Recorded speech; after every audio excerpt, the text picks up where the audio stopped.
Hey, you guys, welcome back to episode 2 of Rebuilding in Recovery. My name is Tracy, and I am a heroin addict turned therapist, and this is Rebuilding in Recovery, your guide to building a bomb life after addiction.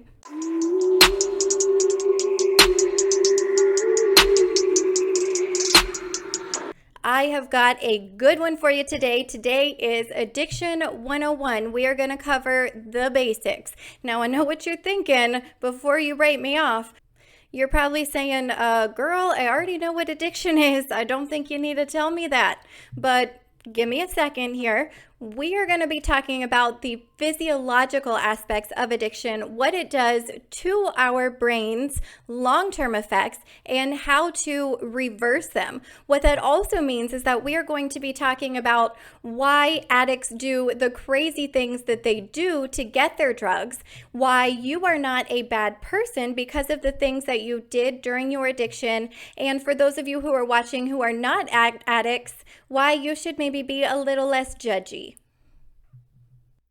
So what I am going to share with you today is the culprit behind your low mood, your sadness, your fatigue, your intense cravings in early recovery. The reason why you feel like such crap and have such intense cravings when you stop using. And I'm going to talk about this culprit a lot on this channel because it plays a large role in our addictions and in our recoveries. And that culprit is dopamine. Dopamine is a hormone. It is a naturally occurring hormone. It's one of our many feel-good hormones. And dopamine controls our motivation, our get up and go. Now, everybody has a baseline level of dopamine, where their dopamine resides at normally on a regular basis.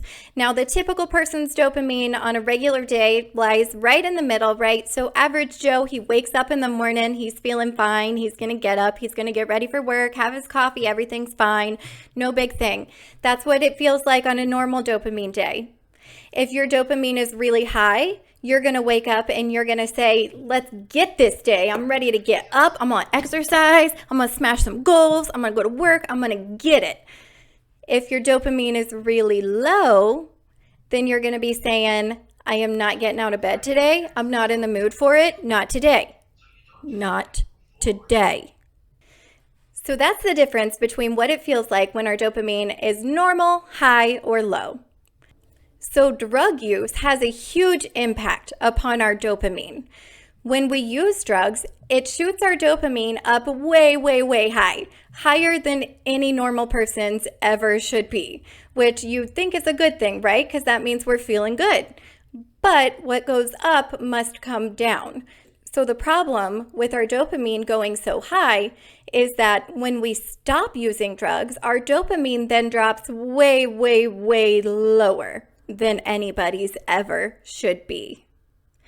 So here's what happens when our dopamine drops past normal low into really, really low. Our body, our brain, then enters a survival state. We no longer have all of the things that we need to survive comfortably.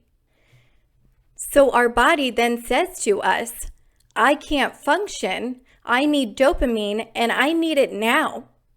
And that's essentially what a craving is. It's your body asking you for more dopamine.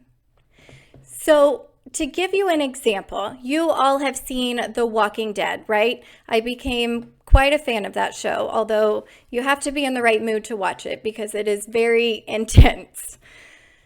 But in The Walking Dead, their town goes to crap, right? Because the zombies invade and they all turn crazy. I mean, things get crazy up in the Walking Dead world. People start killing people. Everybody's just out of their minds. Because that's what happens when our brains go into survival mode. You are no longer thinking as yourself. You are no longer thinking as a normal human being. You are thinking from a primal state. Now, in The Walking Dead, when their town was whole, when they all had what they needed, they all had food, shelter, clean water, safe housing. Everybody acted normal. They had morals. They were normal, happy people. And then when they didn't have those needs anymore, They didn't have food, water, and safe housing. That's when they all got crazy. The same thing happens to an addict. When all of their needs are met, when their dopamine is where it should be, they feel well, they'll act well. When their dopamine is low and they don't have their basic needs met, their body's in that primal state and they're going to do what they need to do to get more dopamine, just like the people in The Walking Dead did what they needed to do to survive that apocalypse. I know that it seems like a drastic difference to us on the outside, but to our brains, it is not. So that is why addicts go to the crazy lengths that they go to get their drugs, because they are thinking from that primal state and their body is saying, I can't function, I need this right now. And that is also why you don't need to continue to beat yourself up for the things that you did during your addiction. That was not you and your true personality at that time. That was your brain in a primal survival state, doing what it had to do. But here's the kicker about that low dopamine too. Yes, it drops when we stop using initially, and that is why we feel like such crap right away when we stop using. But the thing is that it doesn't just go back up to normal. It stays dropped. And that is why we can continue to feel these symptoms of low dopamine, which would be symptoms like fatigue, sadness, lack of motivation. Those symptoms can be felt long into early recovery. I'm not talking a day or two or even a week. I'm talking months into early recovery. And that, my friends, is a common cause for relapse because that upsets people. They just went through a lot of crap to get clean. And now that they're clean, they're supposed to be feeling good. And they wonder why they're not. And they're like, if I just went through all of that to get clean and I can't even feel good and I can't even get out of bed, and they jump ship. And that is one reason why I'm sharing this with you today, because if you are in early recovery, if you're in those first few months and you are feeling these symptoms of sadness, fatigue, low motivation, I want you to know that it is not going to be like that forever. We can fix it. What you're experiencing is low dopamine and it is fixable. I am going to share with you a few ways that we can raise that dopamine back up to a normal level. So there are things that we can do in our day-to-day lives that are going to make us feel better right now. If we do these things on this list, we're going to start feeling a little more motivated, a little more energized. Our cravings are going to start to decrease right now. And the more that we do those things, the more that our baseline dopamine starts to build back up to a normal level. Eventually, we will regain a more normal baseline level of dopamine and we will wake up feeling normal and ready to go every day instead of waking up feeling awful and sad and unmotivated. So one of the best and easiest things that we can do to get our dopamine back up to a healthy level is to simply take care of ourselves. Eating well, eating diets that are low in processed foods and high in healthy fats tend to promote dopamine functioning. Additionally, there are a lot of supplements that you can take to promote dopamine.